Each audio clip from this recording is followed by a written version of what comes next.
Hello there, friends. This is Spencer Michaud, and welcome to your weekly astrology forecast for the week of December 7th through December the 13th. I hope that you're having a good eclipse season out there. We are in the Bardo period, which is what we call the few weeks in between eclipses. It's kind of a period of transition. So hopefully you're hanging in there with all the changes that have been appearing or are being asked to be made. I know that sometimes that can throw us off a little bit. I pulled an I Ching, or actually a tarot card, and did an I Ching reading for you all this week, and just kind of to set the tone and receive the Six of Swords reversed, which you can see here, with someone who's trying to ferry across a river to a new existence. And there may be some difficulty with that right now. If when it's reversed, we may be resistant to change. And that hexagram number 21 in the I Ching is called reform or biting through. So this may be the type of week where we're trying to bite through obstacles and really move towards that new reality that we're being asked to embrace as we move very much closer to the Jupiter Saturn conjunction in Aquarius, which is going to be a really big game changer as far as the collective is concerned, but also in our personal lives as well. So we'll talk about that a little bit this week. This week, we're going to be experiencing a last quarter moon with a square between the moon in Virgo and the sun in Sagittarius. Some other big themes of the week is we're going to have a square between the sun and Neptune. That's going to happen on Wednesday the 9th. And then we're going to have a trine between the sun and Mars, although the sun will be conjoining the south node. So there's some interesting themes of moving forward, but also releasing ourselves from the past. We are going to see a new decan for Mars this week, moving into the third decan of Aries. That'll be interesting to unpack. And then Mercury will be making a square to Neptune at the end of the week. We're also going to be talking about the constellation Hercules this week because we have a number of fixed star conjunctions with the Sun conjoining the fixed star Ras Algethi and Mercury following suit later on in the week. So we will try to unpack the symbolism with that. I've been reading this really great book. I wanted to share with you some books before we dive into it. This is one of my favorites recently that I've been working with this week. This is called Star Lore by William Tyler Olcott, Myths, Legends, and Facts. And I'm really enjoying this one. I've been buying a lot of fixed star books lately, and probably I think I have maybe 10 to 15 fixed star books now, which I like to get.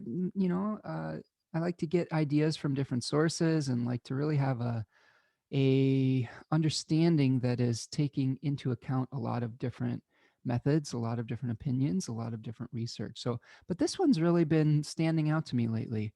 uh, Mr. Olcott, this book was, when was this released? This was released in 2004. And let's see, this was actually originally published, uh, it looks like, in 1911.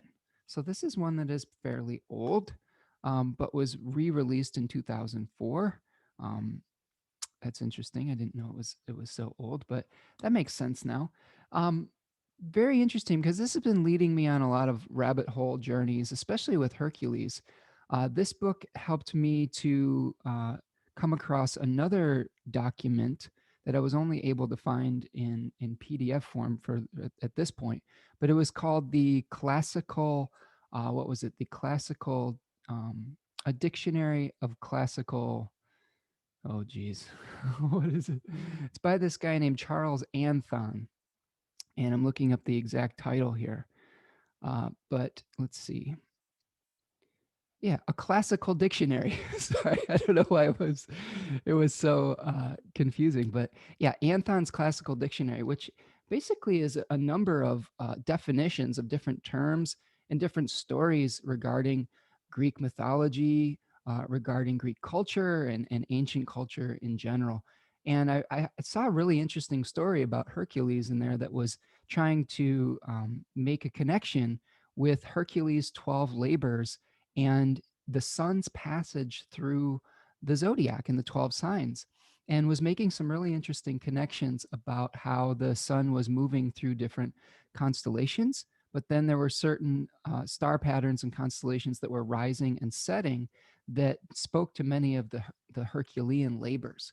So that's something I might do a video on, more a deep dive in that as we go along further. But I did want to recommend this book, Star Lore, by William Tyler Olcott, because there's just some really interesting stories in there, and it's very thorough. I really enjoy it. One other book that I want to talk about that I know you've been hearing me talk about as we've been doing some philosophical machinations here on the show. But this is The Moment of Astrology by Jeffrey Cornelius. And I just recently finished this as of this morning, the main text. I haven't gotten through all the appendices yet, but um, the main takeaways I could say from The Moment of Astrology, his theory or opinion is that astrology is divinatory, and astrology is um, potentially acausal, where it's a system of signs and omens, and we are being guided by a spirit or a daimon that is guiding us towards divine wisdom. And this was the way that astrology was practiced in ancient times. It was a ritual, and we were asking the spirit for guidance. And that's something that I've been trying to do in my practice lately, is get back to that ritualistic practice and really embrace the mystery. And I wanted to share with you something that I was teaching in the past as a songwriting teacher that I thought was really interesting and important, that was dawning on me as I was reading this. When I was teaching songwriting, I used to teach songwriting at community college, and I did that for a full Jupiter cycle, about 12 years or so. And I've recently kind of moved forward and tried to embrace my astrological practices and moved on as that as my career. Um, but one of the things that I taught with that was this concept of the sculptor versus the midwife. And I wanted to share that because I think that's a really interesting way of approaching astrology. Is we look at the technique, we look at our all of our skills that we gain, and that's the sculptor type of thing. But we have this other type of energy that we really have to tap into, the midwife. And what does a midwife do? But a midwife opens her arms or his arms to receive something. So we have to receive the child. So when we're doing astrology, part of the way that you become good at this art is to learn how to open yourself up to receive the wisdom that wants to come through you as a channel. And one of the unique things that makes astrology different than other forms of divination, I believe Cornelius talked about the ecstatic states, divinatory ecstatic states, which is like filled with spirit or filled with the god or the deity. One of the things that makes astrology different is we still use some of our rational faculties to analyze those symbols and to be able to make choices as to what we're going to share with the clients or what we're going to share with our audience.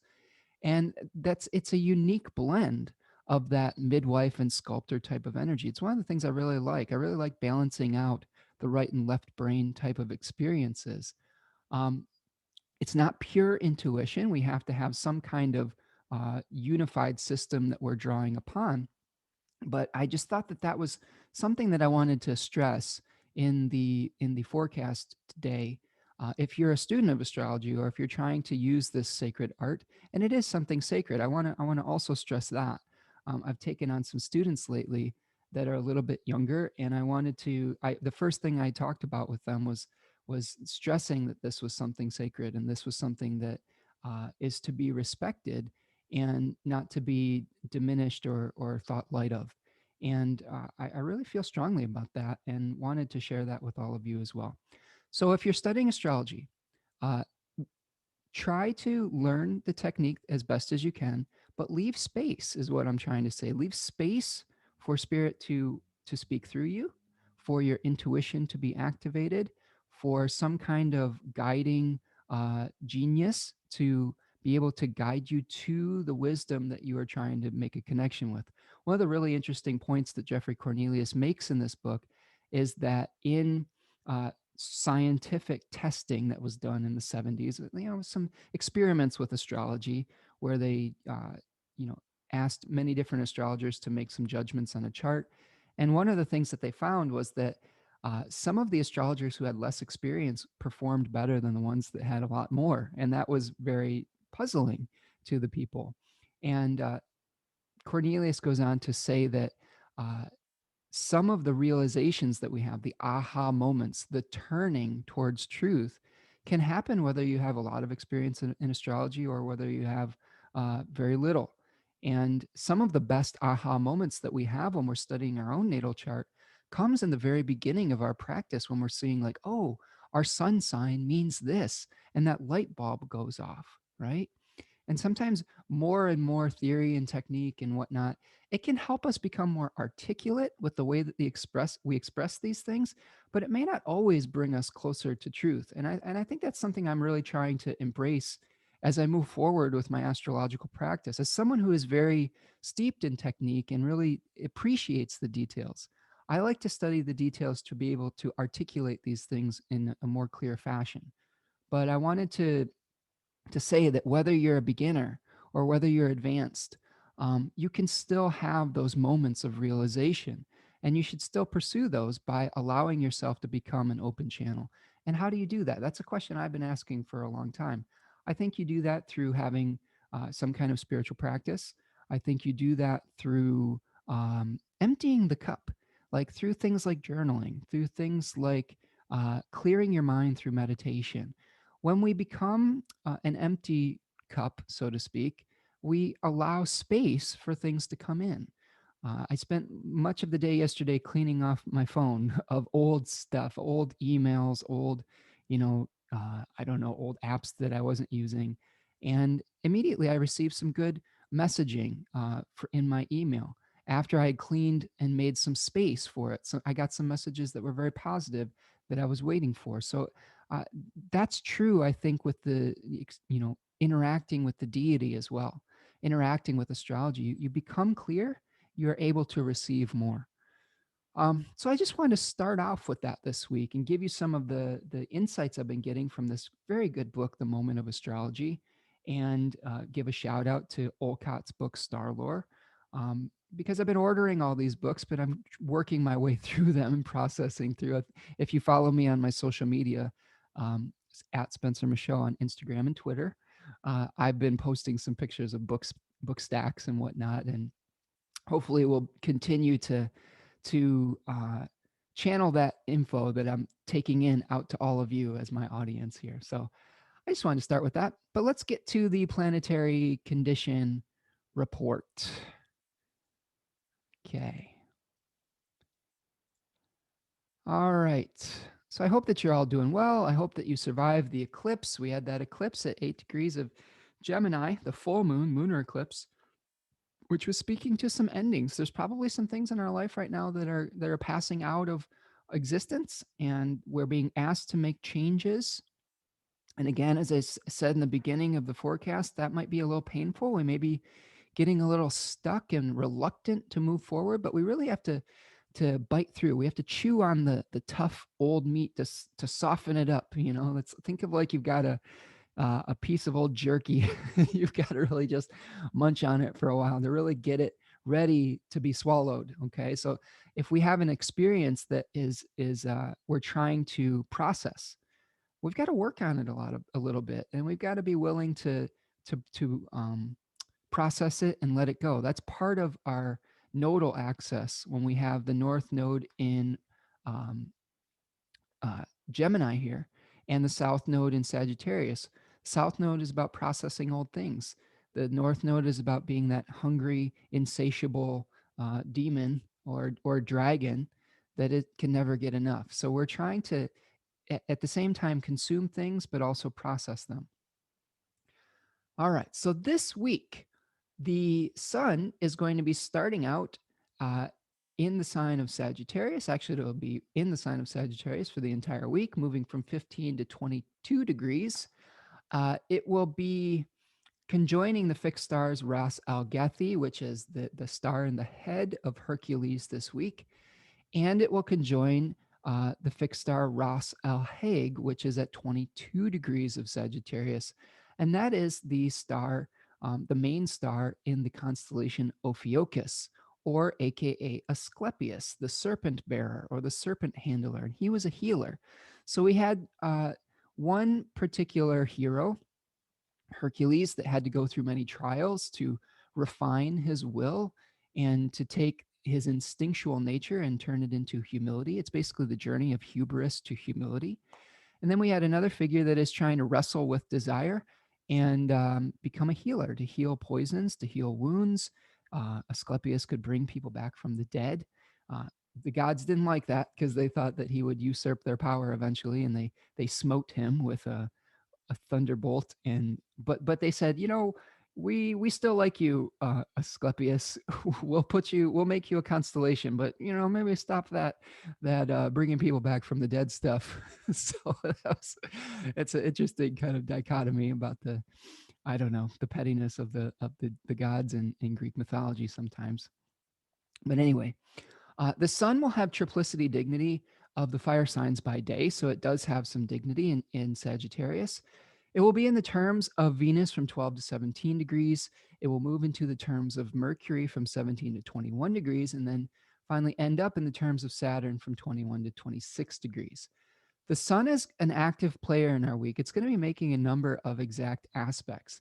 It's going to square the moon on the 7th, which is Monday. It will then square Neptune on the 9th, make a trine to Mars on the 11th, and also conjoin the south node on the 11th.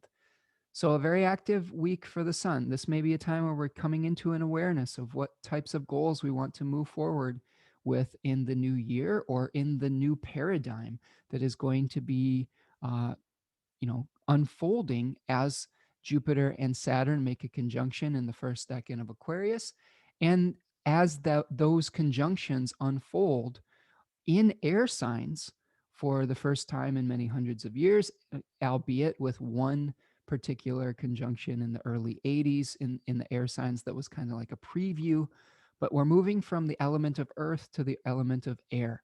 So meditate on that. What does that mean to you? How are we moving from more of an earth consciousness where maybe we're obsessed with material form uh, or material wealth, to the wealth that may come through the exchange of information, the wealth that may come through having a little bit less attachment to form, a little bit more freedom of movement, a little bit less solidity, but a little bit more freedom. So I want you to think about that as you move forward. How can you uh, allow yourself some of the freedom that you need to move forward? And what kind of new containers are you going to be pouring your energy, your divine nature, your goals, your wishes, your aspirations into? And can they be a little bit more uh, fluid? I guess fluid isn't exactly the right word. I'm trying to find uh, amorphous, gaseous. Can they take on a more gaseous form, right? Where we have boundaries, yes, but we can move within them a little bit more, um, with a little bit more grace, I guess, without having to be attached with the actual form that they take. And we see this with the internet. The internet is a very air-like medium, okay? And we can see this with, like, sharing our information through videos, through Zoom, through things like that, through working from home and having location-independent jobs. That could be more of the direction that we're heading with these air sign type of experiences. All right. The sun is also going to be co-present with Mercury this week in Sagittarius and making that trine to Mars and Aries. Its host is Jupiter. Now, this is an issue I want to discuss because Jupiter is still in Capricorn, at least for the next uh, few weeks before it transitions into Aquarius, roughly around the 17th or the 18th of December. It's still an aversion to the sun. Okay, you can see that here. It's still an aversion. The goals that we're trying to think about now may still be motivated by some of the material desires that we may have. Now, what Jupiter is really, I think, being asked to do is kind of clear the decks. We're really being asked in a Saturnian fashion to get rid of all the things that don't serve us anymore so that we can have this new start and we can create this new paradigm.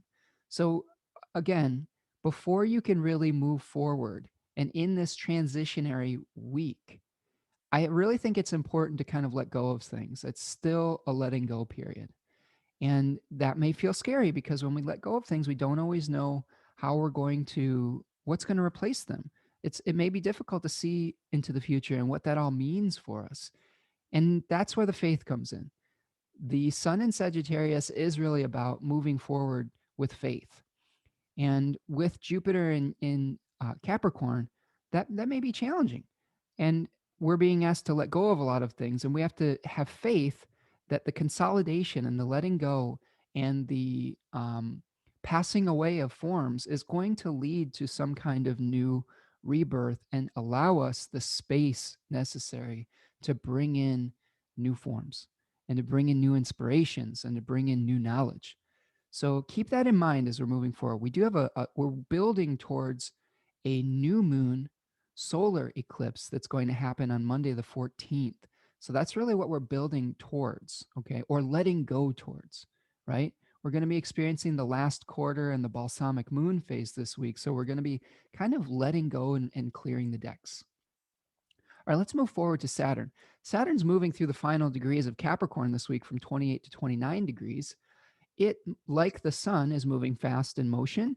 It will be in its own domicile and in the terms of Mars from 26 to 30 degrees.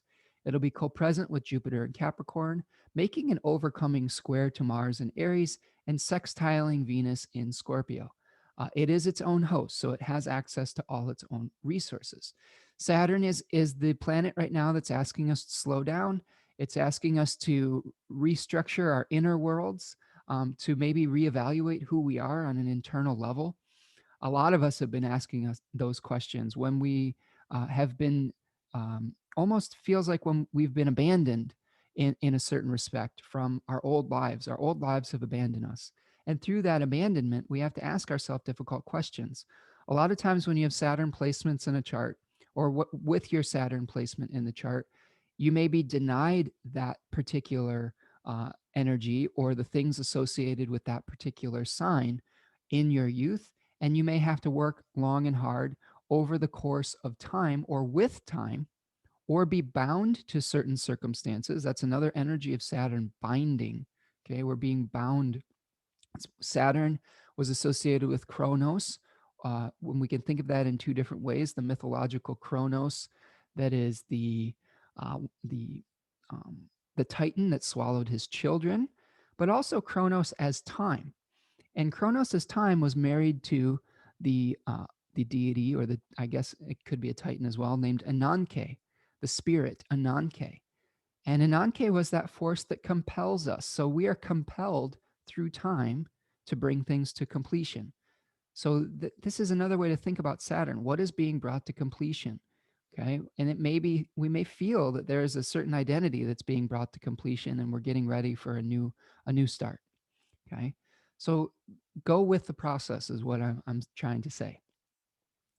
All right. Jupiter is moving through Capricorn, and from 27 to 28 degrees, it is moving fast in motion. It is in its fall or its depression.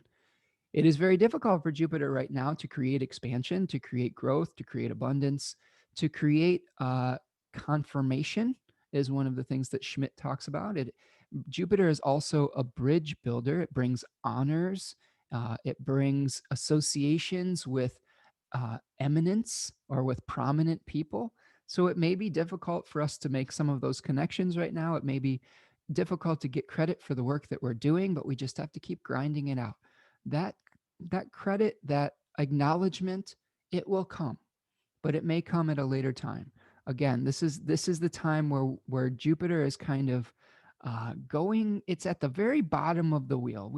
It's reached the lowest point in the cycle, and there's nowhere to go but up from here. Okay, so I know we've really been asked to be very patient, to be very frugal with our time and with our resources, but we're coming to a point where some of that is going to start to shift. Now, it's not going to shift right away towards excess. Jupiter will still be in a Saturn ruled sign in Aquarius, but it'll be a little bit happier. It's going to be in a diurnal sign, a masculinized sign where it's able to do some things like the sun would do. It's closer to being part of the Jupiter is part of the diurnal sex. So when it's in a masculine sign or a masculine gendered sign, it is able to do a little bit more of its significations easier. It's warmed up a little bit by that heat, you could say. So uh, don't despair. If for all of you Jupiterians out there, it's going to get better. It may be it may be a little bit more time. We are going to dip into Jupiter and Pisces around, I believe, around May next year. So we'll get a little taste of Jupiter in its own domicile. But again, some of the acute pain may be relieved into more of a dull ache. So I think that um, I don't know. I think one thing you can do though is just have patience with the process and recognize that sometimes that we have to go through some of these things as a society and as a culture before we can move forward with our lives again. And that's what we're experiencing here with Jupiter in its fall. Jupiter will be in the terms of Mars from 26 to 30 degrees of Capricorn. It'll be co-present with Saturn, its host, and making an overcoming square to Mars in Aries and sextiling Venus in Scorpio. So while Saturn is trying to is maltreating Mars by that overcoming square, okay, where Saturn is in an earlier zodiacal position than Mars, like maybe that is denying us the freedom of independent action, which Mars wants to do in Aries, where we're able to separate into an individual consciousness. Jupiter is trying to help, is trying to bring us inspiration, but it is in a depressed position. So again, that is going to be Jupiter is going to move into a sextile relationship with Mars once it moves into Aquarius, and that will be an improvement as well. This is something to keep in mind as we move forward to the Jupiter-Saturn conjunction. Jupiter and Saturn are going to stop squaring Mars and are going to move into a harmonious sextile position, which is bringing benefits. And that'll be in place until Mars moves into Taurus, but we'll at least have a few weeks of that relationship. So get while the getting's good at the end of the year before the square happens. All right, let's talk about Mars. Mars is moving from 18 to 20 degrees of Aries this week. It will be slow because it is still picking up speed after its direct station. It will be in its own domicile and in its own terms. After it moves out of the terms of Mercury from 12 to 20 degrees, it moves into its own terms, the terms of Mars from 20 to 25 degrees. It will make an exact trine with the Sun on December the 11th. It is receiving that overcoming square from Saturn and Jupiter in Capricorn, but making a trine to the Sun and Mercury in Sagittarius. It is, of course, its own host. Now, one of the things that will be happening with Mars this week is it'll be moving into the third decan of Aries, which is a little bit different. That's a Venus ruled decan. So instead of being in a sun ruled decan where we're trying to establish our autonomy, our authority, our ability to manage our self created worlds, we will be trying to gain a following and maybe aggressively so. So be careful of being overly aggressive about trying to win over the hostile audience, but you may be able to use charisma to establish some kind of support system with Mars this week once it moves into the third decan. But we'll talk about that more in depth as we get into our daily report. Venus this week will be in Scorpio, moving from 19 to 28 degrees. It'll be fast in motion. It'll make conjunctions with the fixed star UNUKALHAI at 22 degrees of Scorpio, which was like the neck or the heart of the serpent in the hands of Ophiuchus. It will also be making a conjunction at 24 degrees of Scorpio with HADAR, which is a star that is in the constellation Centaurus, aka Chiron. So I believe that Hadar was the knee of the centaur and Ptolemy is the foot. I could have those reversed, but I think that Hadar is the knee. So this could be about Venus could be, tempting us with some kind of serpentine like temptations over the course of the week, but eventually we have to use our higher selves and our wisdom to move forward and to let go of any bad habits and learn through that experience, learn through that temptation. Venus is in its exile in Scorpio, but it does have some dignity as the triplicity ruler of the water signs by day And it will also gain some dignity by face or by decan in the third decan of Scorpio when it moves into that very early in the week. It will be in Venus will be in the terms of Jupiter from 19 to 24 degrees and the terms of Saturn from 24 to 30 degrees. It makes an exact sextile to Pluto in on the 10th of December.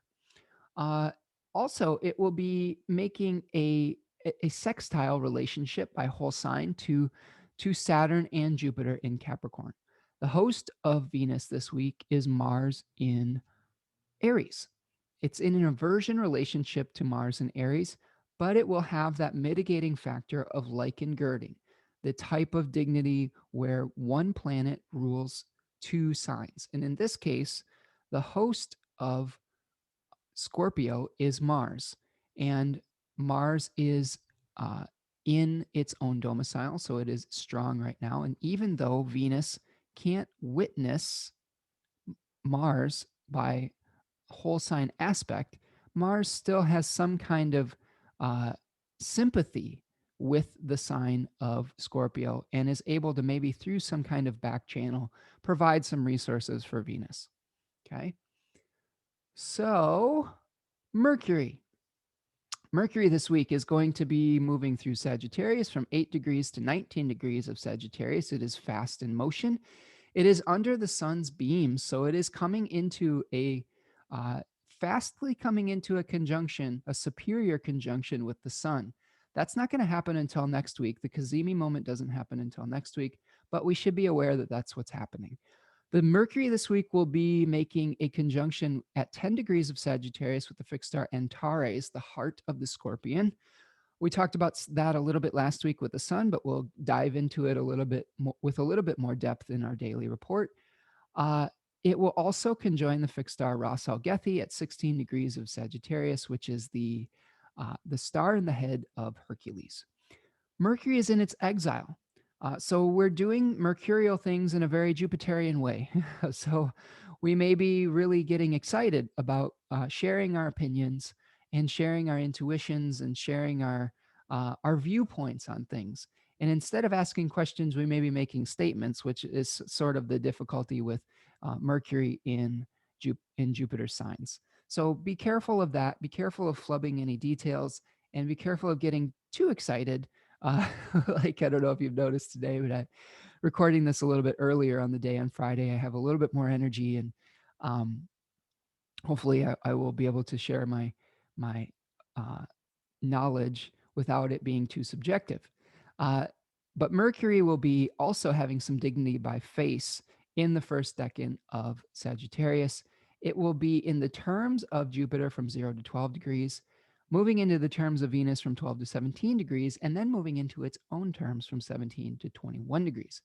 Mercury will make an exact square to Neptune on the 13th, which is Sunday. So we may have some confusion with our details. We may be having some communication that is based on our hopes, our dreams, our wishes, but we may be blinded a little bit by some illusion as well. We have to make sure that we're staying grounded and that we are maintaining a sense of reality and a sense of truth, that we aren't getting wrapped up in what we want to hear rather than what is actually happening. And I've seen that playing out in the collective.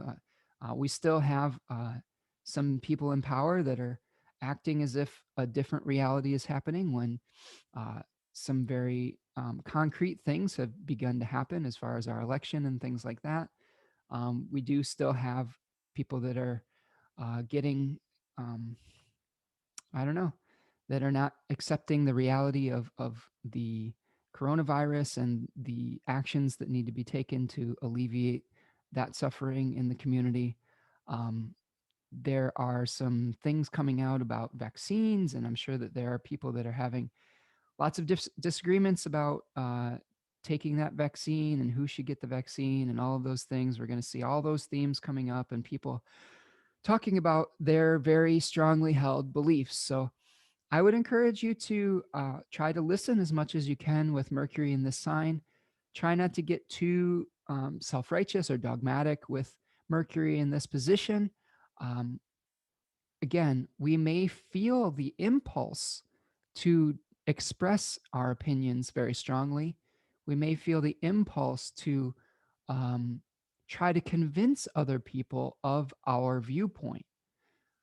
But just because we feel that impulse does not mean that we have to act upon it. I want to stress that with all of this astrology, we may feel compelled to do things in the way that this planet is expressing.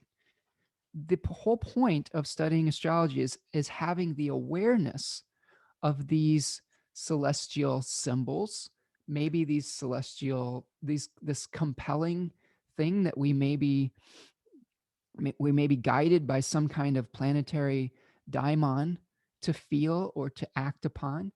But again, this is where your free will comes in. This is where choice comes in. Just because you feel the impulse to share a strong opinion that may or may not be rooted in fact doesn't mean that you have to. You could take a time out and say, I really feel like telling this person that they are wrong and I am right and that they need to do this. And you could sit with that feeling for a little while. I have that feeling all the time, and I'm sure that on this forecast, I've talked about my particular opinions, and sometimes I have to take a step back and think about how that may or may not be received, and do I act upon those impulses or not? And I would encourage you to do the same. My dad used to tell me, think before you do, and also think before you speak. And, on some level, that gave me a little bit of a complex because I obsessively think about things before I speak or before I do them to the point of having a little bit of paralysis. Um, but as I've moved forward in life, I recognize that that is a gift and that has helped me to make some better choices as I've moved forward with my life. And I would encourage you with these planets that are in exile, Venus, Mercury, Jupiter, to really consider whether, here's how we could do this. With Venus, consider whether the desires that you have are healthy, whether they are serving a relationship, whether they are bringing you closer together with people, or whether they're based on old temptations or old experiences that need to be composted. In that moment, you may desire something that is past its expiration date, but you can choose to let it go. In the moment, you may have an experience where you are impelled or compelled to express a very strong opinion that may be based on fear because of Jupiter being in a Saturnian sign, or based on a material desire that is not necessarily connected to your higher self. In that moment, you can say, you know what? This may be based on an old belief system that no longer serves me. I can choose to ask questions rather than make a declarative statement. I love asking questions. I love the fact that when we think we know everything, uh, the gods or the universe, the cosmos seeks to humble us. This is the kind of energy of Hercules. Hercules is opposite Orion in the sky. And Orion was like that base bundle of desires, of hubris, where we were, pursuing raw instinct. Remember, Orion was the deity that, or the hunter that boasted that he could kill one of everything. And he was so great. And he has his foot in the river, the Eridanus, the whirlpool. And that river takes him on a journey maybe through these trials. Maybe Orion is Hercules in his nascent form, in his seminal form, where maybe he has some hubris and he needs to be humbled through all of these experiences. So this energy is really strong this week of being humbled and finding your humility. So I would strongly encourage before you spout your opinion to ask questions, to try to ground what you're doing in fact, in your how you feel, but also through fact. Remember, I talked last week that science and spirit do not have to be at odds with one another. They are complementary to one another. Some of the greatest healers in the past, some of the greatest doctors, physicians, scientists were inspired by spirit. And I think that we don't have to discard scientific fact, scientific reasoning to also feel a connection with the cosmos and with the universe and with spirit. Remember, it goes back um, to that midwife and sculptor energy. Just because you've been trained in medical techniques and medical technology does not mean that in the very moment you may have to use some of your intuition. What I like about learning skills is that you, as a musician, we practiced our scales or we practiced our chords to the point where they became second nature, so that in the moment you can make a move almost with your subconscious uh, without thinking about it. Like a surgeon is going to make a move if he sees that uh, something is happening with a particular blood vessel or something. He may have to make a decision in that moment that's based on years and years and years of experience, but it comes from that that that spirit that is animating that knowledge. And it's the same thing with anything that you are doing. There is, you practice something so that it becomes second nature. And it's the same thing with taking in facts so that you can then use your instincts. It's not denying facts, it's not denying science. It is working hand in hand with those two things. And I think that that's something that's really important as we move forward into this new reality, because I know that there's going to be a lot of people that are going to have a lot of mistrust when it comes to technology, new technologies, new scientific things, potentially to vaccines and things of that nature. And I think that we work hand in hand with those things to to get to the truth and get to a reality that will help us to move forward as a society in harmony, not in conflict, in harmony. Remember, a society is a, a set of agreed upon rules, agreed upon realities. We can't have a functional society without some kind of agreed upon reality. I think that's so important. We have to find some consensus to have a functional society. When we don't have a consensus, that's when we have conflict. That's when we go to war. That's when we have those types of things. So I would encourage you, even if you have some strong opinions, try to find a way that your reality can fit with some kind of consensus reality. That doesn't mean that you have to bludgeon people into conforming to your reality.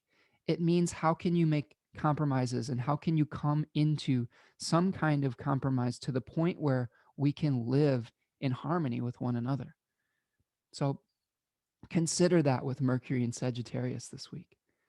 Now, the moon this week is going to be waning from the last quarter phase into the balsamic phase, into the dark moon, getting us prepared for that new moon eclipse, this very powerful new moon eclipse that's going to be happening at about 23 degrees of Sagittarius on Monday, the 14th, very close to that fixed star Ras Alhague, which is in that constellation Asclepius. And Asclepius was the healer. He was able to transmit poison into medicine.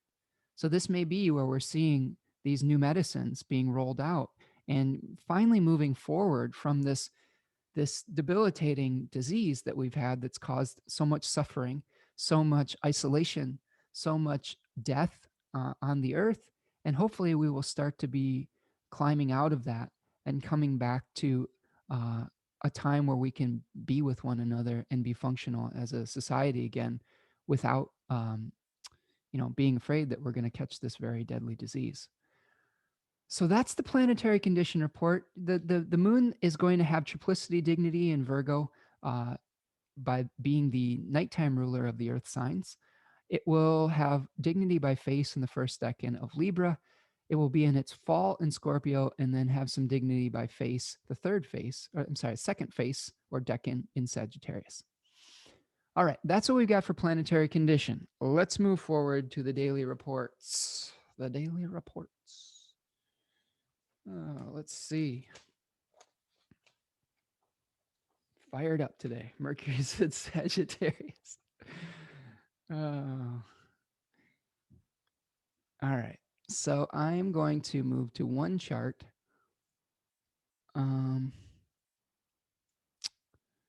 There was something I was trying to remember. as we were moving forward here, but I can't remember. I was going to share one other thing. I can't remember what it is, though. Maybe it'll come to me as we are going through this.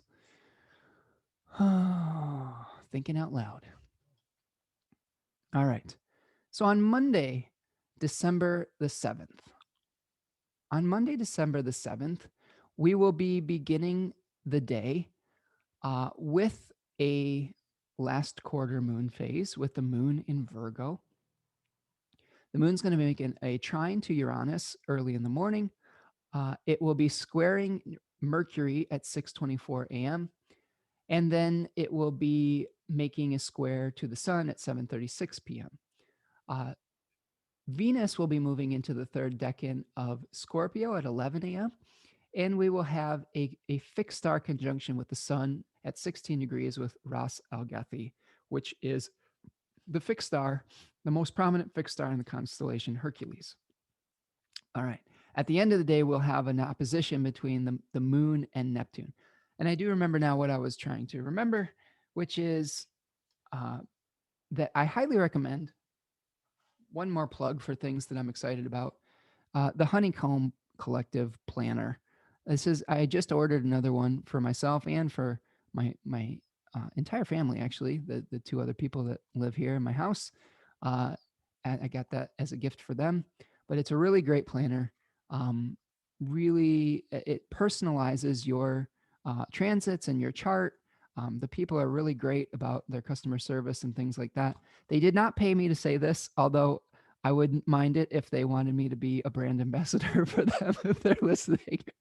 But yeah, really great product, and it's a really great way to get in touch with what's going on for you in 2021. Also, shameless plug before we get into Monday here. If you are wanting to understand what's going on for you in the weeks and months ahead, I do offer 3-month ahead readings and 6-month ahead readings. It's a great time at the kind of the end of the year to get ready for the new start at the winter solstice. I do only 3 and 6 month intervals because my forecasts are very detailed. Like we do in the weekly forecast, I try to do a similar level of depth with your chart. And I feel like taking it in 3 or 6 month increments is much more manageable and much more digestible as a forecast length. So that's why I offer that. But you can find a link to that in the description of the video or at my website, spencermichaud.com. Click on the Book Now feature. All right, plug over. Let's get back to Monday the 7th. Sorry about that. But sometimes you have to ring the bell a little bit. Anyway, all right, let's talk about Venus first. Venus is going to be moving into the third decan of Scorpio on at 11 o'clock. This decan is ruled by Mars as its host, but its face rulers are Venus and the Moon. Book T calls it illusionary success. Book of Thoth calls it debauchery. Austin Coppock calls it a crow. Now, a crow is sometimes distracted by very shiny things. And in this particular decan, we may be distracted by all sorts of temptations. The fixed star UNUKALHAI is prominent in this decan, as well as some of the fixed stars of the centaur. The daimon, the animating spirit, is kairos, which is opportunity.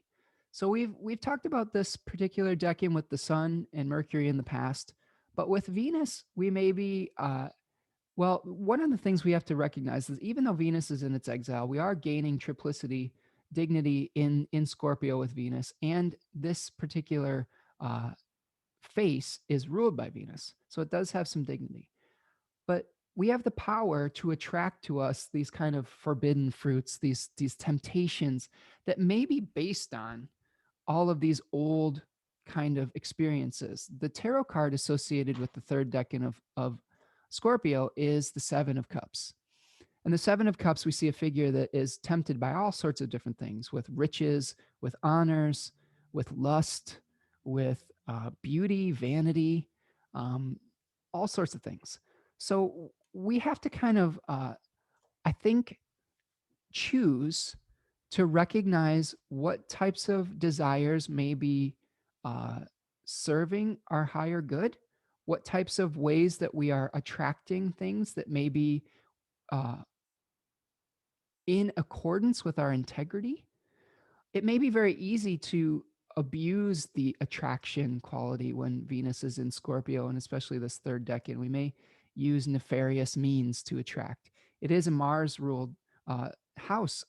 Um, sorry, it is a Mars ruled house after all, is what I was trying to say. Thanks, Mercury in Sagittarius. Um, so we have to be real careful that we are being upfront, that we're not trying to use manipulation to get what we want, that we're not being too aggressive. Venus allows things to come to her.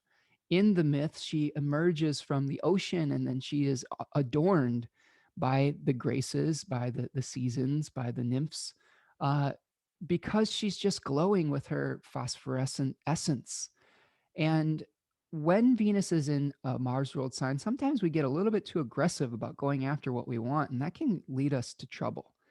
So a lot of the times when we're pursuing things that are past their prime, that are based on the past, that are illusions, that causes suffering because we really can't grasp them. They're just these clouds. They're just these like effervescences, right? They're these dreams. And when we're trying to hold on to them and pursue them, we're never actually going to be able to grasp them. Okay. Kairos was opportunity, and opportunity had a lock of hair on his forehead. And not even Zeus himself, it was said, could grasp opportunity from behind, only when it was the opportune moment from the front. Okay. So the way that you deal with opportunity is you prepare yourself so that when opportunity presents itself, you can grasp it. So that's fortune favors the prepared. Opportunities do not just appear out of nowhere. You become prepared for them so that you can act upon them. If you aren't prepared, you'll miss it because you won't be ready.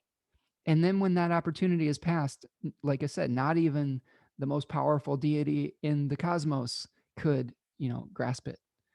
So there may be some experiences that you just have to let go of at this point. Maybe you weren't prepared.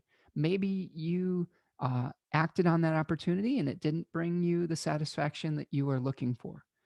And this is a great time to cleanse yourself. Venus at its highest is cathartic, where we can mourn the loss of opportunities. That's okay. That's a Venus type of thing. Having a good cry, I think that's Venus.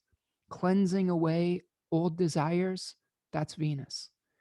Performing a ritual. Maybe you write down all the things that you are disappointed that you weren't able to achieve in some kind of last cycle or some kind of old life, some kind of, what happened through the Jupiter Saturn conjunctions and Earth signs, basically the entire time that you've been alive. All right. What types of things were disappointing that you want to leave behind and not necessarily take with you into the new reality? Write them down, then burn them. Tear them up and throw them away. That's cathartic. Even just getting it out of your head can help you to release and not to chase things that will cause you suffering. Chasing things past their prime is what causes the suffering. Okay. We can't escape pain. We can't escape being afflicted by certain things sometimes, but we choose to suffer. I'll continue to bang the drum on that. Okay. All right, so that's what Venus is doing when it moves into the third decan of Scorpio. Let's talk a little bit about the sun square to the moon, the last quarter moon. Now, any type of last quarter moon is a shifting, an existential crisis that may cause a shifting of perspective. So again, this is the theme of letting go is really prominent with this. We may have some ideas that we have to let go of. We may be trying to bring something into form, but we have to refine our vision. Okay, like this is the two cards associated with this are the Nine of Wands and the Nine of Pentacles. The Nine of Wands is the Sun's decan right now in Sagittarius, and the Nine of Pentacles is the Virgo decan.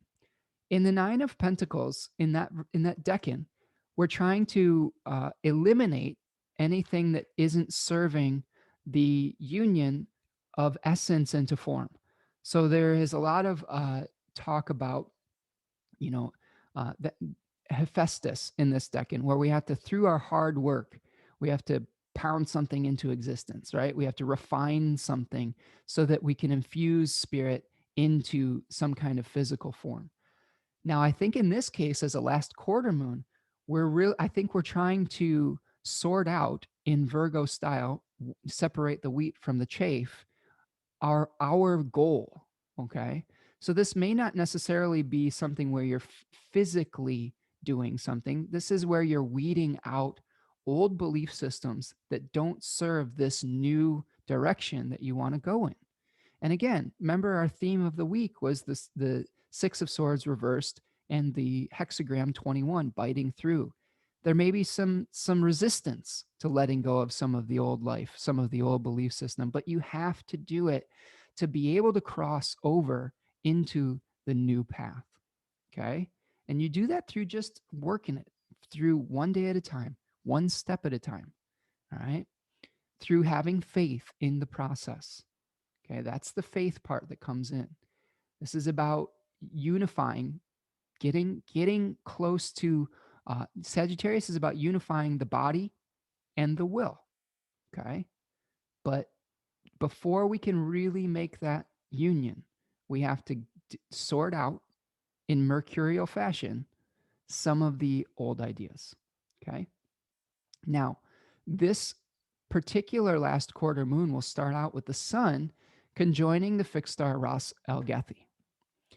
And I want to show you that on the star chart here.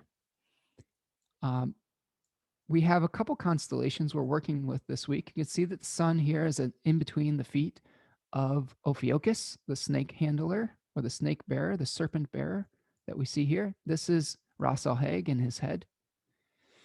And we can also see Hercules right above it in the sky, in this zone, this zodiacal zone that we have here.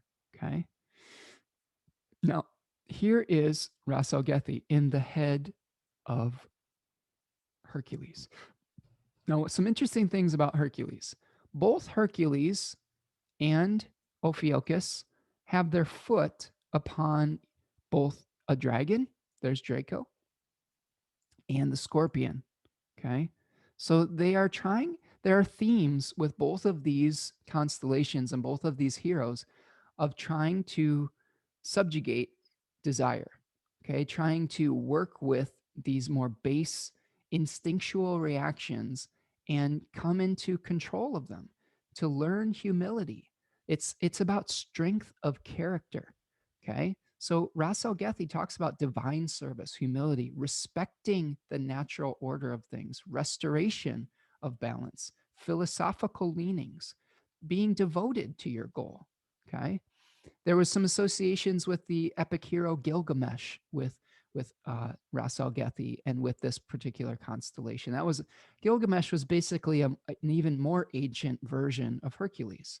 Okay, it was, I believe, the Babylonian version of Hercules. It could be confusing that with Mesopotamia, but something earlier than the Greek experience. So, as we can see here, Hercules is holding some fruit or vegetable matter here, even though he's also holding a club. Now, the opposite sign we could see here, and I hope I can do this without my thing just completely going off the rails. You could see here, its opposite is Orion. And you could see here that Orion is also holding a club and holding like the skin of an animal. So Orion was a hunter. And Orion has his foot in this river, the Eridanus. You could see that this is one of the longest constellations, and it's kind of runs all the way across the sky in a lot of ways. And this is the journey from this raw, more instinctual energy and the refinement that happens through being challenged, through being tested. One of the practical contacts I've come into awareness of is the NFL quarterback Colin Kaepernick. He has Saturn right on Ras ALGETHI. And during his Saturn return, he took a knee. Russ, and this constellation was called the kneeling one. You could see he's on his knee. It's pretty cool. And he was kneeling for devotion to a cause, though, something higher than his own selfish desire. He was actually basically excommunicated from the NFL because of his belief. But it turns out that he was right. It turns out that he was trying to serve a greater purpose. And he basically started a lot of the conversations for the Black Lives Matter movement and the kind of calls for police reform and things of that nature. And he used his platform to serve something higher than himself. And he showed a great strength of character, even in the face of resistance. He played out the Hercules story. Okay. He was tested. And this may be something that we are experiencing when the sun moves into that position in our own lives, is we may be tested through trials. Okay. That second decan of Sagittarius is about being forged in the fire too, through forging our strength of will through being tested. You can see that you have a figure in the Nine of Wands that is sustained an injury, but it doesn't look like he's backing down. He's got both hands on that wand and on that staff, and he's ready to continue fighting. He may have sustained a few blows or so, but he's not backing down. And that's the kind of energy that I would encourage you to embrace. Embrace your humility. Think about how what you're doing is serving something higher than yourself. Recognize that you will be tested, you will be challenged, and don't give up. This is where you dig deep into your heart, and you are trying to fuse that will, that divine vision, with some kind of material goal that you may be pursuing. But again, I want to really stress for you to really get clear on if this goal serves some higher good. Is it a goal that is sharing wisdom? Is it a goal that is serving your community? Does it fit within the greater good of your world, of your community? Or is it a selfish desire? If it's just based on, oh, I want my freedom and I'm going to do whatever I want, even if it hurts other people, that's not a divinely inspired goal. That's hubris. And that is what will be punished. Okay. So consider that as you move forward. Choose the path of humility. Hubris will always be punished. And I think that this is something we're coming to as a reckoning, especially in the United States, as we have this real attachment to this kind of John Wayne type of machismo, this false sense of freedom. We think that freedom is doing whatever we want without any repercussions or without any rules or without any structure. That's not real freedom. That's being a prisoner to our desires, like the devil card. We're being chained to our impulses in that regard. And we move forward from that by humility, by being able to be in command of those things so that we can live within a society that is functional. I hope that makes sense, and I hope that I'm articulating that properly. But because we're seeing this reflected in the second guessing of the cosmic mind, like Robert Schmidt would like to say, we're seeing that in the omens. We're seeing that it's a guide. These omens are guides to what is, what types of things we may be feeling, but also what is required of us. It's a map. And we can choose to respond to these things. We could choose to respond to our base desires, or we can choose to rise above it. And I would encourage all of you to transcend. All right. That is Monday. That is Ross ALGETHI. And I just wanted to show you real quick while we're here. I wanted to show you, and this is, like I said, this is something I might do a future deeper dive individual standalone video on. But I wanted to show you one of the things that we can talk about with these particular stars and the rising of the Scorpion and some of the labors of Hercules. All right, so one of the things that we can see is when Scorpio is rising in the east, this gray line is the horizon. This is the eastern part of the horizon over here where you see the sun. When the Scorpion is rising, Orion is setting. So there is ancient myth that is associated with the scorpion killing Orion, because Orion is going to be setting and going underneath the horizon and becoming invisible right as as scorpion is rising. So the scorpion is chasing Orion. Okay. And this is interesting because, when in ancient times, a lot of the both the solstices and the equinoxes were based in fixed signs. So we had the summer solstice would come based when the sun was in the constellation of Leo. All right, so you could see here it was in Leo, and then we had the autumnal or the fall equinox when the sun moved into the constellation of Scorpio. So this was the scorpion that was bringing death, was bringing the sting to the earth, to the crops, was spreading disease and pestilence and things of that nature. Um, the first uh, challenge of Hercules was the slaying of the Nemean lion. Here we could see in Leo.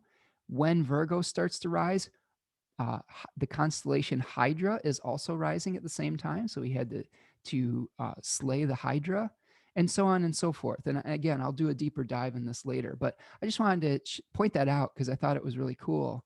And just to show you that if you want to be a great astrologer, if you want to be a great divinatory oracle, most of classical mythology throughout many different cultures is based on observation of the sky and based on the relationship between the sun and other constellations, the relationship of how high it is in the sky, how low it is in the sky, whether the days or the nights are equal in length or whether they are much longer than the other, and the transitions between those.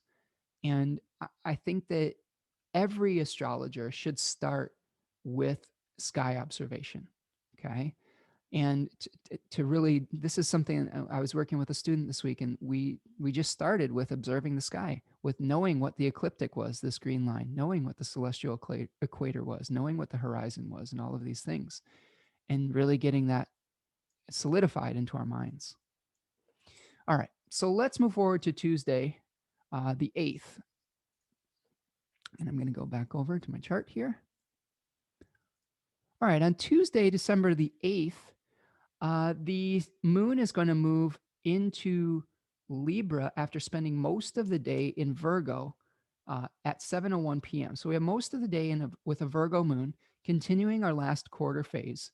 We're going to have a sextile with the moon to Venus in the morning. We're going to have trines to Pluto and Jupiter over the course of the day, and then a trine to Saturn in the evening before the moon moves into Libra and in the evening supper hours. We have a couple of Mercury things that are going on Tuesday the 8th. Mercury is going to move into the second decan of Sagittarius very early in the morning, around 12:33 a.m. in Eastern Standard Time. And then it will conjoin the fixed star Antares. All right, so let's talk about second decan of Sagittarius briefly here. We started to discuss this yesterday in our breakdown of the last quarter moon, but this is a decan.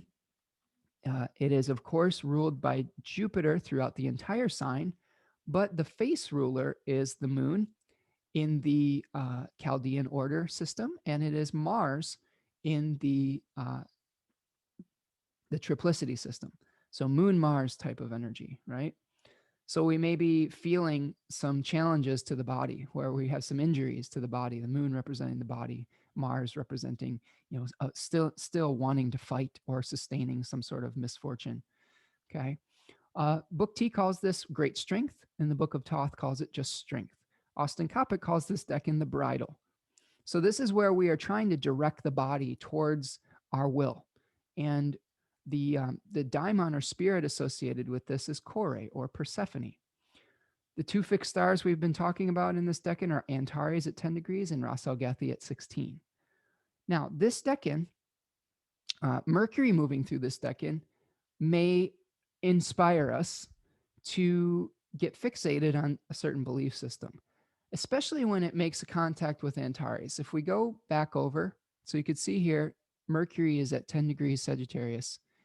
conjoining Antares. And going back to our star chart again, here's Antares. It's the heart of the Scorpion. It is intensity. It is a consolidation of that scorpionic intensity.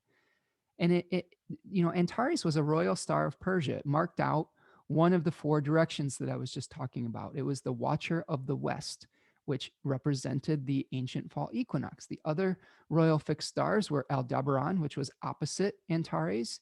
It was the eye of the bull that marked out the spring equinox, the return of the light, birth. And then we had the summer solstice, which was associated with Regulus, in the heart of the lion. And then we had the winter solstice, which was associated with Fomalhaut, the mouth of the fish. Okay, so all of those stars have precessed into cadent signs now and into mutable signs, but they used to be in fixed signs, and that was the cross of matter that we were trying to understand in ancient times. So this is about the letting go of form, the sting, the consolidation of death. The Persians thought of this as the star of Yima, the god of death. And we have to really be careful that we don't seek intensity just for the purpose of intensity. All right, this was associated with ruthless passion, with militant ferocity, mental obsessions, fixating on some sort of thought. So we could get really fixated on some sort of thought that is not necessarily in our best interest, because there's some self-undoing parables through the myth of the scorpion and the frog. The story goes that the scorpion wanted to cross a river, and it came across a frog that was sitting on the shore. And he said, "Frog, can you take me across this river? You can swim. I can't." And the frog said, "I don't know, Scorpion, you're dangerous, and I don't want to die, and I don't know about this." And Scorpion's like, "No, no, no, it's fine." And over the course of their journey across the river, the scorpion stings the frog. And the frog is very betrayed. It feels like a betrayal. And it's like, Scorpion, why did you do this? We're both going to die now. And the scorpion says, I couldn't help it. It's in my nature. And they both drown. So there is some self-undoingness about inappropriate intensity. You don't have to sting the people that you're working with to get your point across, or you both might suffer. You might not accomplish what you're trying to do through that inappropriate lashing out. Okay, so we have to return to objectivity with Mercury on the fixed star Antares. We can't use our words as weapons. We need to use our words to inspire and to uplift. When we use our words as weapons, that is the opposite of what we're trying to do. Remember, there was always a nemesis that we had to overcome with these royal fixed stars of Persia. And with the Antares, it's that inappropriate intensity, like seeking vengeance or seeking to sting somebody. Okay, Antares will grant great power if we can overcome that intensity.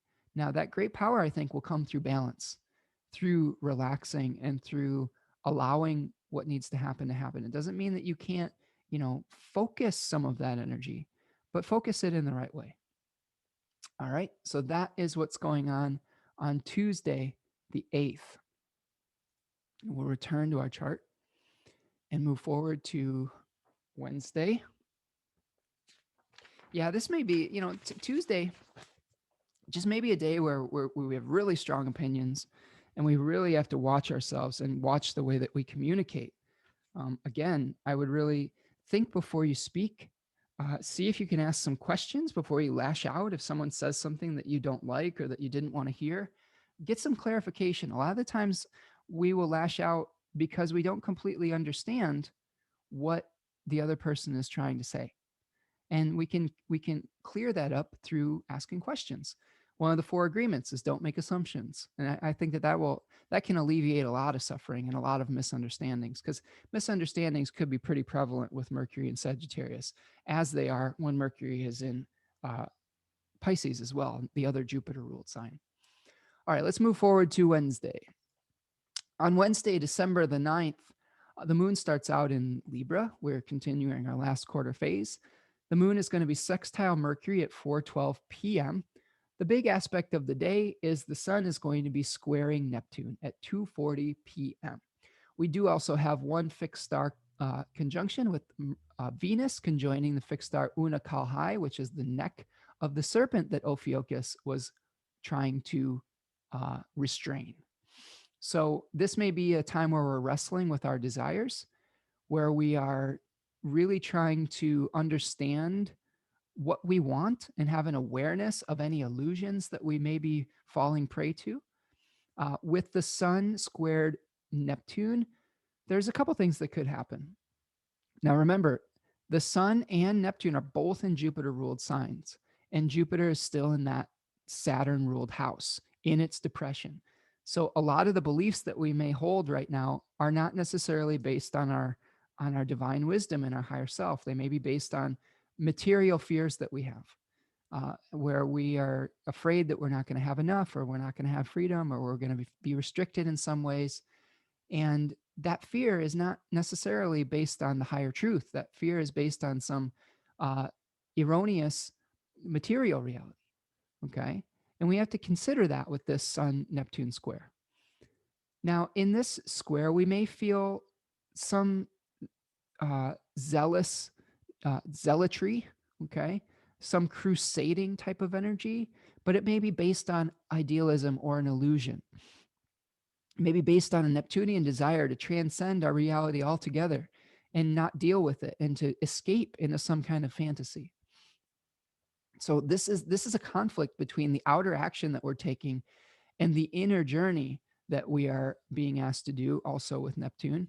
Okay, like I would say that that Sagittarius is kind of the outer goals that we're moving towards, the visible ones, and Pisces is reflective of the inner journeys. And there may be something that's at odds right now. We may have an inner belief system that is at odds with the outer reality that we're trying to move towards at the moment. We may have a diluted self-image. We may be confusing a sense of purpose right now, moving towards a purpose that isn't based on actual truth. So try to really get clear. Ask for some feedback. Try not to get diluted or fall to the trap of self-deception or escapism. Make sure that you are whatever you're doing has a real connection to a higher purpose rather than just a diluted purpose. This could also lead to a feeling of loss and vitality, or a desire to leave the body. You know, the sun is associated with our vital essence, our vital force. And when it makes a hard aspect with Neptune, we could just be losing steam. We may be, feeling like we're trying to move towards a goal, but it's like, it just seems so vast. It just seems like are getting lost in the ocean of consciousness. And how are we ever going to achieve this dream? And I will say that this is also part of that last quarter moon. I think the key is to break it down into small pieces. You don't have to achieve the entire dream at once.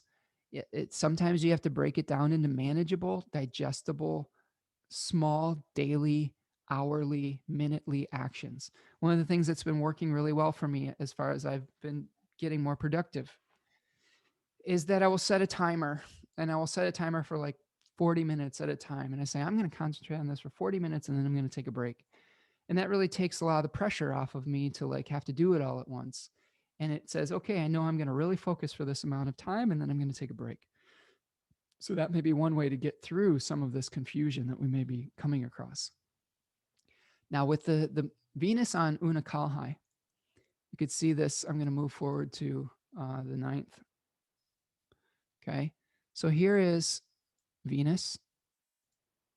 And here is the neck of the serpent, right? So you could see that by projected ecliptical degree, they are in a conjunction. Now, this may be where we're just really wrestling with those old illusions, those old temptations. And again, there's an opportunity through wrestling with those. And the opportunity is to shed the skin of the snake. The snake was a powerful symbol for rebirth. And this may be a time where in any Venus ruled area of our chart, we may be really trying to come to a rebirth and shed that old skin. So again, I will reiterate, we can choose to suffer. We can't avoid always the pain or the afflictions of this earthly experience, but we can choose to let go. We can choose to trust in the plan, that there is a plan, and have faith, even if we can't see how it's going to turn out in the end, we can take the next action. We can take the next step. That's how I would deal with this Sun Neptune square and with Venus on UNUKALHAI. Take the next step. Let go of the things that aren't serving you anymore. Make sure that you're dealing in reality, that you're dealing in facts, and not some BS facts that you found on Breitbart or something like that. Like I had a good friend of mine tried to mm, tried to talk about his argument, and he quoted uh, a very alt-right newspaper source with alternative facts or whatever they want to call it. And it was disappointing seeing a very misogynistic, right-wing, racist source being cited with someone that I really respect and who I think that I don't think necessarily, I hope doesn't hold some of those viewpoints. Um, but I think that there is this crossover lately between some people that are attracted to New Age philosophy and some of these conspiracy theory type of things. And it comes through um, your ability to see beyond the objective truth. And that is both a gift and it can also be a temptation to get misguided. Um, for those of you out there who may have some of those tendencies, and again, I wouldn't say that I'm completely immune to it, but I've been trying to stay grounded. I don't want my ability to have what we could call second sight, or the ability to find meaning behind the literal interpretation of something to to to allow me to completely discard literalness. I think that we can get addicted to discarding literal things in search of higher truth. We can get addicted to spirituality. And I think that there are times we have to accept the facts of things. We have to accept the reality of things. We have to accept the things that our scientists tell us. Not everybody is trying to mislead us. I'm going to say that over again. Not everybody in the news, in the media, in the government is trying to mislead you. Are there people that are trying to mislead? Yes. Are there people that abuse their power? Of course. Do we have a society that is inequitable for a lot of people and that is needs to be reformed and needs to be changed? Absolutely. But you have to be able to discriminate between the things that are actually out there to help you and to protect you and the things that are being abused. And Breitbart's that's not the source. Okay, I'll just tell you right now. That's a completely subjective uh, source run by a guy named Steve Bannon, who is very racist and very misogynistic and very hurtful to a lot of people. And I don't know. I hope that as we move forward through this time period, that if we do want to do our own research, quote unquote, like people who uh, have been talking about a lot of conspiracy theories, that they actually will cite sources that are legitimate and not ones that are steeped in uh, agendas. One thing I will recommend, if you want to quote unquote do your own research, there is a good site called All Sides Media. And what they do is they show you articles from a more conservative source, a more liberal source, a more centrist source. They try to bring as much objectivity as they possibly can to the reality of the news story. And it's a really great exercise in trying to figure out what the reality is, because this, I think, is going to be the challenge of moving forward into the Jupiter, Saturn cycles in air signs is how do we become more objective? How do we're going to be battling over truth. And it's really frustrating, I think, to see the solidity of truth being just, cast into the air.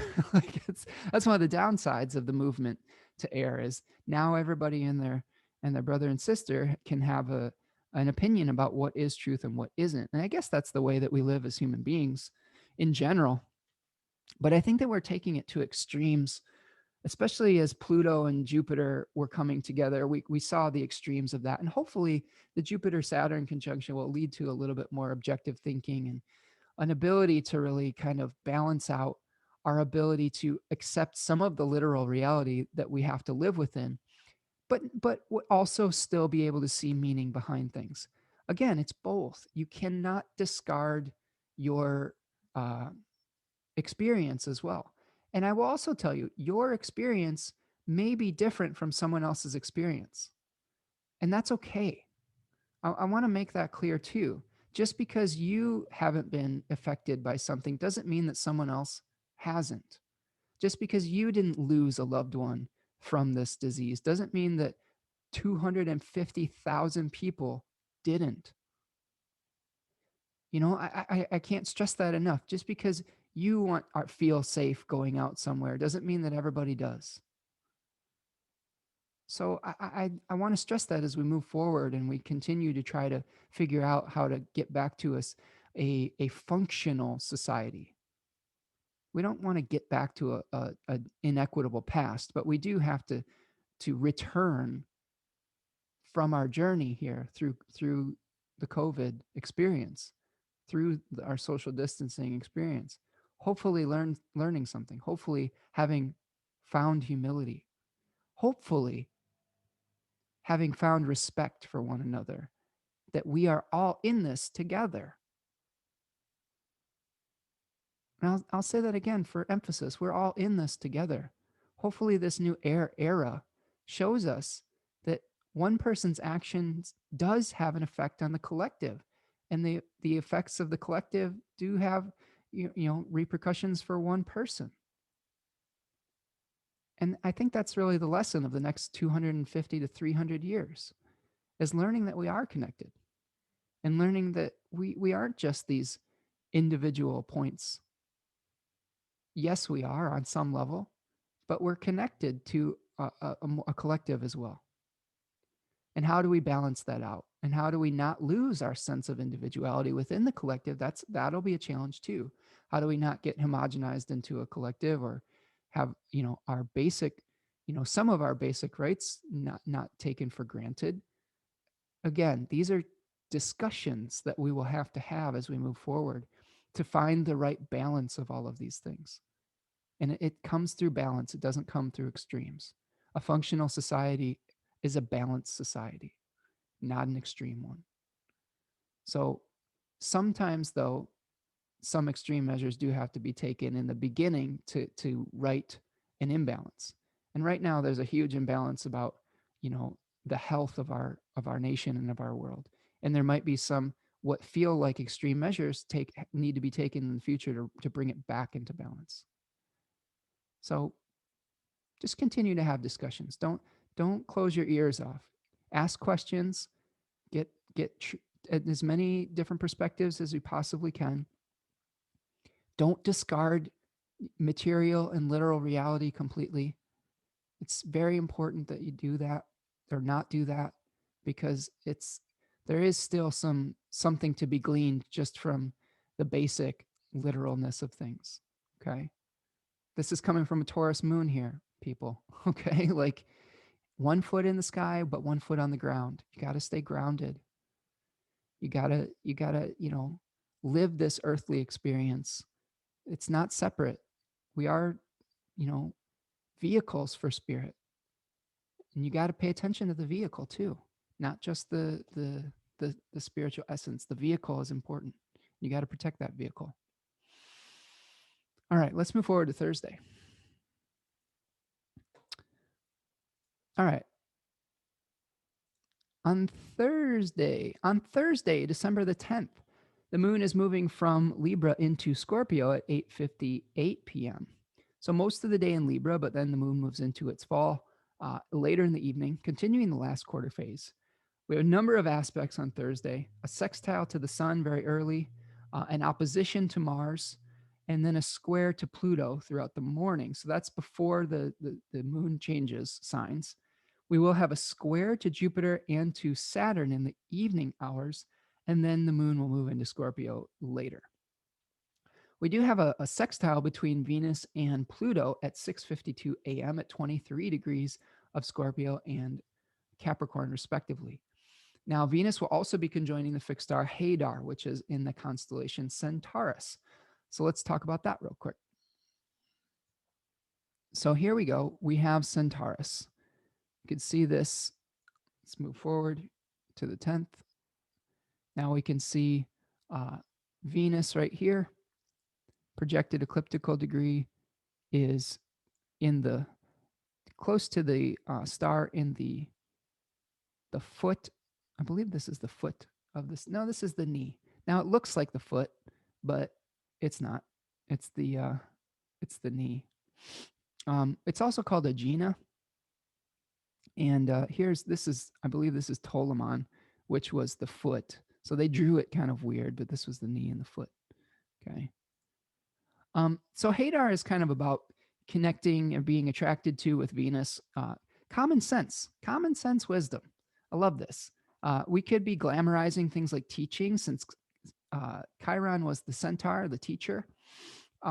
We could be making some kind of art that resonates with the public. But I think the theme of common sense is definitely something I would want to highlight, because I just got done talking about not discarding your own common sense when it comes to issues and whatnot. Also, to be a functional society, there will be times where we will have to conform.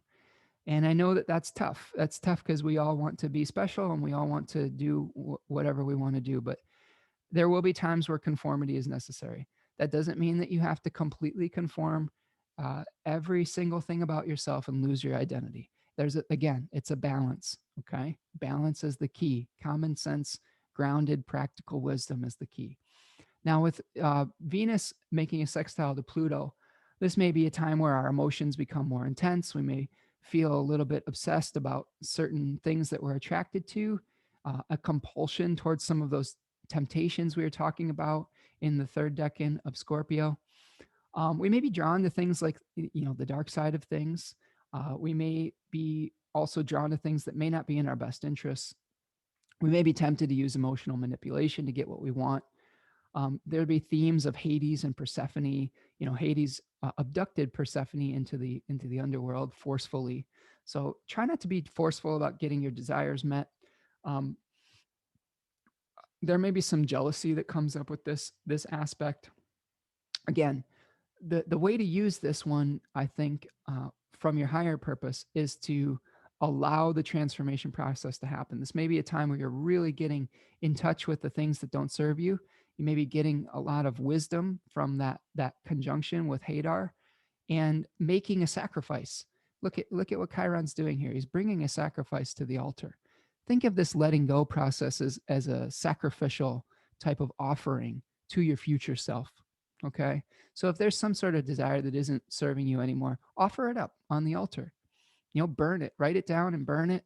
Write in your journal, crumple the paper up, rip it up, whatever it is, whatever ritual that you need to do to let go of that so that you can move forward with your life. All right. So that is Thursday. Let's move forward to Friday.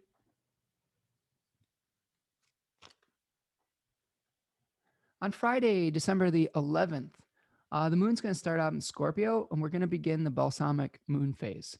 So this is where we're consolidating all the wisdom of the previous lunar cycle into a seed that we can plant at the new moon. And this new moon is going to be a big one. It's going to be the new moon solar eclipse that is going to happen at 23 degrees of Sagittarius on Monday, the 14th. And it's going to be very close to the south node. So this is one where the closer the eclipse is to the node, the more intensely it is felt. Okay, I believe it'll be a total solar eclipse. We will have an opposition from the moon to Uranus at 8:43 a.m. on Friday. And then the other things that we're experiencing is the sun will be conjoining the south node exactly around 8 a.m. And then it will be moving into the third decan of Sagittarius at 9:16 a.m. Now, before all of that happens, at 1 o'clock in the morning, the sun will make an exact trine to Mars. And the only other thing of this day is Mercury will be conjoining that fixed star Ras ALGETHI in Hercules that we've been talking about, the kneeling one. So let's break all of that down. The sun conjoining the south node. So this may be where we're releasing outdated identities. This is it could be the fall of the king. The sun was associated with royalty in the tradition. It may be a time where you're just feeling a little bit of I don't know, like a loss in vitality. The south node was a kind of a, I hate the word portal, but it sort of was a portal that where energy was going out, forms were going out. Because these are the nodes of the moon, they're associated with physical form and material reality. And the south node is like a drain, where the north node is like the spigot, okay, where things are coming into existence, or we have the desire to bring things into existence. Now, in this case, we may be seeing a separation of form. So think about the area that the sun rules in your chart, and there may be something that is we're releasing in that regard. Now, with the trine to Mars, we may be feeling a desire to move forward with our sovereign abilities. This may be the severing quality that helps us release some of those old belief systems so that we can start to create a new world. Okay, we can start to create our new reality. And there may be a harmonious discussion between the sun and Mars that helps us to let go of those old belief systems. Now, when the sun moves into the third decan of Sagittarius, this is a Saturn ruled decan. It was dually ruled by Saturn and the sun in the both the Chaldean and the triplicity system. It's associated with the 10 of Wands in the tarot. This is a tough card. This is called oppression in Book T and Book of Thoth. Austin Coppock calls it a horse's skull. We've got the fixed stars Ras Al-Hag, and then Aculeus and Acumen at 26 and 29 degrees of Sagittarius, respectively. Those were stars in the stinger of the Scorpion, having to do with criticism. One of it is constructive criticism, and the other is criticism that tears us down. So this is a decan where the daimon or the spirit was Ananke. We talked about Ananke in the Planetary Condition report, but Ananke was the spirit that compels us to do things, where it was married to Kronos, the Kronos of time, and both of them constricted themselves around the cosmic egg to bring things to conclusion.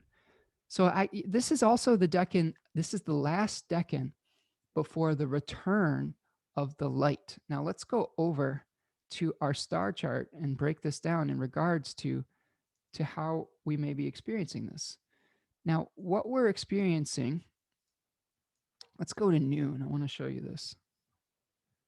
So you can see that at the winter solstice around the 20th or 21st, the sun is at its lowest point in the sky. If this is the horizon, this gray line, the sun over the course of the day will rise to its culminating point, okay, to like the noon point in the sky, the highest point. But that highest point is the lowest that it'll be all year. So this means that the night is the longest and that we have the return of the light. You can see that over the course of many days, if we go back in time, all right, the days are getting still shorter, but here they start to return. The path of the sun is rising towards that celestial equator till we get to the spring equinox when the days and the nights are equal. Okay. What is going on here? Sorry, maybe I was going back in time. That's the fall equinox. All right, let's go forward in time. Sorry if you're confused. So here we have the December winter solstice, right here. And as we move forward in time, the days will start to increase. The sun will start to rise in the sky until we get to the spring equinox around March the 20th. Okay. And then if we go even further, we'll get to the solstice. You can't even see it on my chart anymore. That's where the sun's at the highest point, and then it starts to descend again. So when we are at third decan Sagittarius, okay, we're going to be right about here, okay? And there's our eclipse, okay? This is the final moments, the final descent before we start to rise again. So this is the end of our year. A lot of traditions thought of the new year, okay, on the winter solstice. This whole like January 1st New Year is not really New Year. New Year is the solstice. This is the return of the light. Everything is starting again. We're ascending once again. But we're trying to complete things in the third decan of Sagittarius. And it may just feel like a burden, a weight, like we're carrying the load, and we're getting barn eager. That's my favorite word for this decan, barn eager. And that was an old timey term in reference to a horse that is recognizing after a very long journey his surroundings about being close to home. So we may be getting barn eager to finish up this year and to get on with the next thing. Get forward to this new administration, out of this whole like this nightmare we've been living with all this Trump stuff and whatnot. Get out of this COVID thing, get moving forward with all of our lives again and whatnot. So we're going to have to carry the load, though. We are being compelled to complete something. We are pushing the body to its limit. We're pushing our patience to its limit. It's probably pretty tough to maintain the discipline necessary to still social distance and to not go off and do a bunch of things that we want to do. And I empathize with that. I'm getting a little tired of isolation, but we've really got to have the discipline to get to the finish line here. This can show us the price of our obligations with Saturn as its face ruler. May feel like we're carrying a heavy load, but we have to do what must be done. This is the time for us not to give up, to take it to the finish line. Okay? This is where we are embracing Ananke to compel us to completion. We have to follow through on our chosen goal. That may require some sacrifice for that external completion. There is always a sacrifice associated with the final decans of cadent signs. There's sacrifice in the final decan of Pisces. There's sacrifice in the final decan of Virgo. There's sacrifice in the final decan of Gemini. And you can see that in the tarot cards. There's always some sacrifice that's happening. Okay. So this is a time to marshal your resources and to do what is necessary to get the job done. And my partner has the sun in the third decan of Sagittarius, and I'll tell you what, she works really hard and she does a lot of stuff that she doesn't want to do. It's hard to get her to stop working. It's hard to get her to not feel responsibility for doing things. She's a very responsible person and takes on the weight of a lot of other people's loads. And she has, in the past, she's taken on jobs that when she finally left an organization after improving it, they gave her job to 3 different people. And it's happened, I would say 4 or 5 times in her life where she's, gotten involved in an organization, been given all this work. The place was better off when she moved on to something new, but then the work that she did could not be done by just one person. It had to be done by multiple people. And that's the type of energy that you may have to exert in this particular decan, is you may have to take on the weight of other people's burdens, but you're doing it for a purpose, for a cause, to get back to that moment of ascension. And acknowledge the late degree Sagittarians in your life because they're probably putting a lot of pressure on themselves. One of the things that you can do for them, when I'm going to guess what their love language is acts of service. I know my partner's is. And I try my best, but my love language is words of affirmation and quality time. So it's sometimes we are not necessarily speaking the same language. But with a little time and effort, you can get to a realization, right? But doing things for them, taking a little bit off of their plate, taking a little bit of a burden off of their load, whether they, whether it's really theirs to carry or not.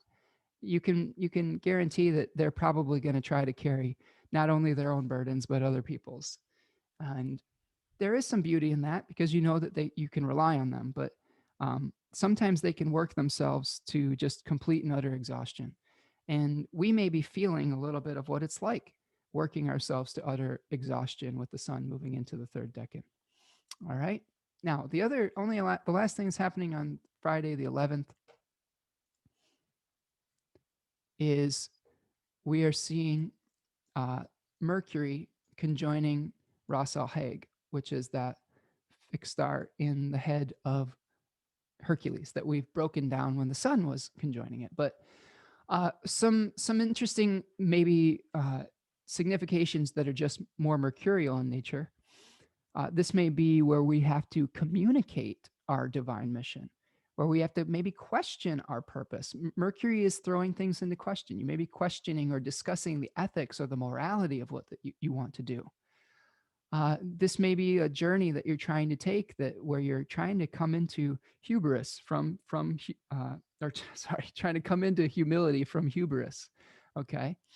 Where you're going through some trials, where you are potentially trying to wrestle with desires. Both of these figures, Hercules and Ophiuchus, at various times were associated with Adam in the biblical story. And here we have the snake in the Garden of Eden.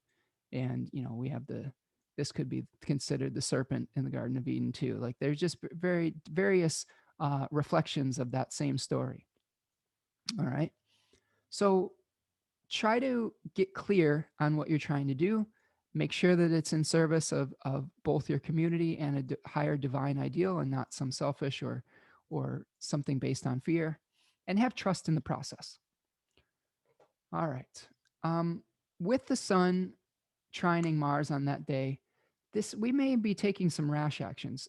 Try not to get too fixated on like arrogance or belligerence or the surge of energy like Achilles or Hercules or Little John and Robin Hood. This may lead to a little bit of excessive heat, but some of that might be necessary to move you forward. So be discriminate about what that excessive heat is to actually move you forward towards your goal, or what may be leaking out as far as something that may harm others. So that's something to keep in mind on Friday the 11th as well. All right, let's move forward to Saturday the 12th and finish up with our weekend.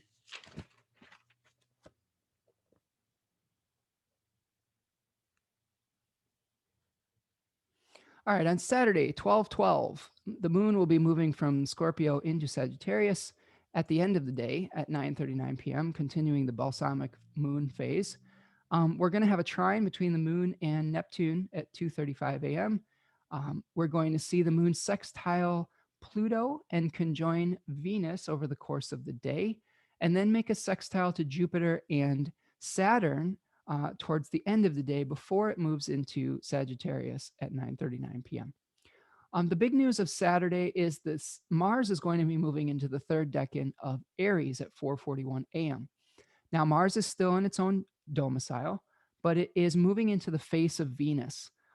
We have an association with the Four of Wands, where we see, two figures that are like bound in, I guess, marriage or celebration or something of that nature. The Book T calls this perfected work. Book of Thoth calls it completion, and Austin Coppock calls it the burning rose. The daimon or spirit associated with this is Eros or Cupid, as another word for Eros, which shoots the arrows of desire and sets hearts aflame. This could be a decan where we are trying to win over some kind of hostile audience through either our charisma or through our humor. We're trying to inflame others' desires and create a following. We've decided who we are and what we want to be in the second decan. We've created that individualized world and identity, and now we're saying, this is who I am. Please love me. We may be trying to influence people towards that, or please follow me, or please, give me sovereign authority. This is a decan of sex appeal, of lust, charisma, dramatic courage. Okay, where you're trying to rally the troops. Think of like what is that? What's his name? Mel Gibson in what the hell is that movie called? Where he's like Wesley.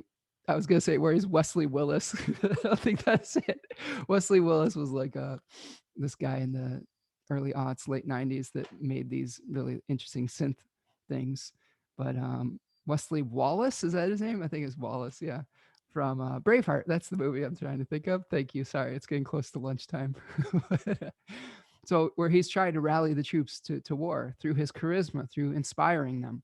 So think about if you are starting a new identity or starting a new project and you need to gain some kind of followers or support, this may be something that you could manifest with Mars moving into the third decan of Aries. Um, you know, I believe that Marilyn Monroe had Venus in this particular decan. So she used her glamour and charisma to gain a following. But in this case, it's Mars. So this maybe we take actions to gain that following. We actively do it. We actively shoot our arrows towards people and say, hey, this is good. You should like this too.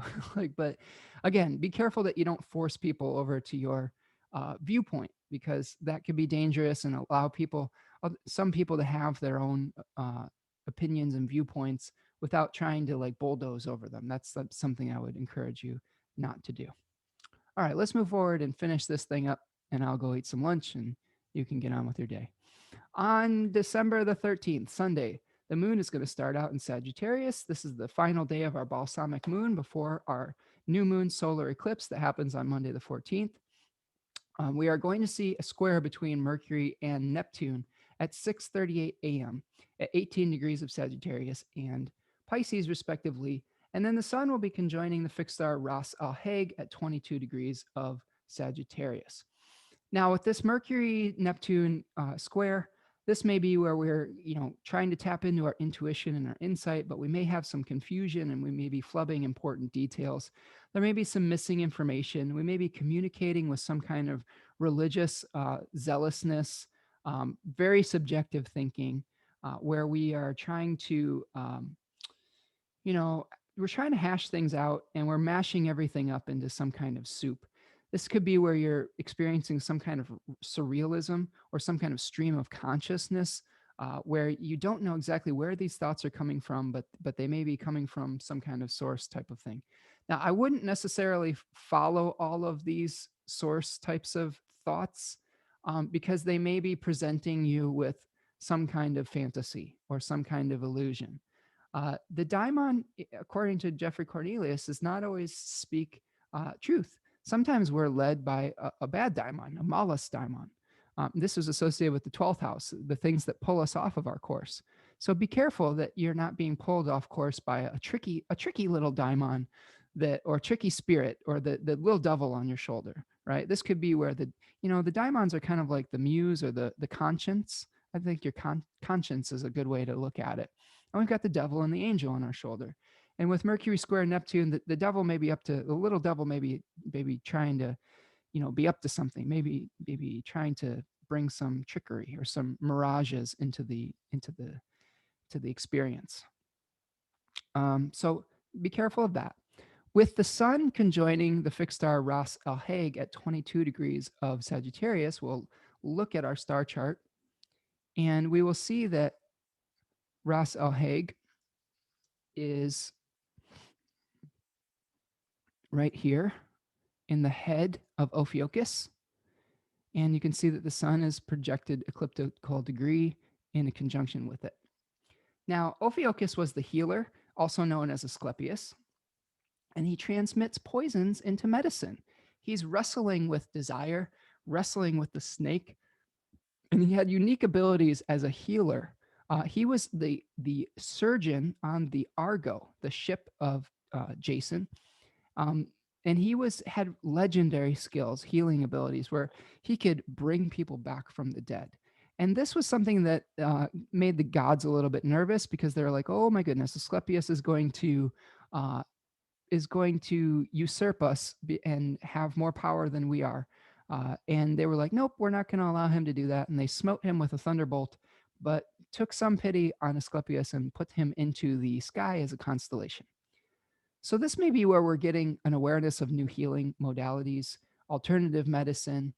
One of the things that's been talked about by various astrologers, I believe the Astrology podcast has been discussing this too. I actually have not had the chance to listen to that in quite some time, just by doing my own stuff here and trying to maybe not, trying to get my own thoughts on some things before I listen to other things. But it was told to me that they were discussing this too, that part of the eclipse and part of the sun being conjoining Ras al-Hag could have to do with new vaccine information, new medicines, new ways of healing the pandemic that come out. That's a new start that we'll see unfolding over the next 6-month period between eclipses. And that seems to make some sense because we have various vaccines that have been approved by different companies and things of that nature. We're seeing plans about how they're going to start to be rolled out, about who is going to be in line first for these vaccines, like emergency workers, the elderly, all of those things. And that plan seems to go from now until the summer, which when the next eclipse would happen. So I really do think that this eclipse is that is going to be one of the big themes of this eclipse, and our awareness of all of the healing that is going to take place between now and next summer. And hopefully by next summer, we'll start to begin to return to some sense of quote unquote normalcy. Hopefully by learning the lessons of what we've experienced in 2020 so that we don't have to repeat those lessons. I'm sure that we will have to repeat some of them, but I hope that we can learn from some of them. Otherwise, what's the point of all this? But yes, this is a fixed star that is about healing. If you have this in your own chart, you may be attracted to healing modalities, to herbalism or things like that. I know I have Neptune pretty close to this fixed star in the 5th house, and I found a lot of healing through music, through my creative expression, through being able to bring people in touch with their spirituality and their transcendence through my music and through all of the artistic things that I did. And hopefully now I'm doing that through my creative expression, through these forecasts and these podcasts and all of that nature, and through my astrology. So that is what we have for Sunday, the 13th. Whew, it's a long one. Sorry, it's a long one. There's a lot of things to get to. Let's talk about next week. So the 14th through the 20th. Can you feel the barn eagerness of the 3rd decan of Sagittarius? We're almost home. We're going to have that new moon solar eclipse at 23 degrees of Sagittarius.